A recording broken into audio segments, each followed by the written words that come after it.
तो गाइस ये है मेरा छोटा सा ब्लॉग। गाइस आज बहुत बड़ा प्रॉब्लम आ गया था, उसके लिए मैं घर से बाहर जा रही हूँ कुछ काम से और बहुत ज़्यादा धूप है।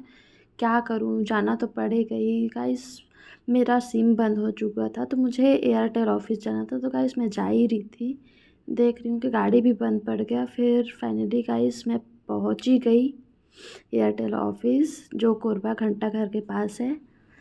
और क्या बोलते हैं, मैं बस थोड़ा देर में अंदर जा ही रही हूँ। फिर अंदर जा कर के देख रही हूँ एक मैडम है जो मेरे तरफ ध्यान ही नहीं दे रही थी और मैं बैठे बैठे बोर हो रही थी। गाइस मैं चाह रही थी कि मेरा जल्दी से सिम चालू कर दे।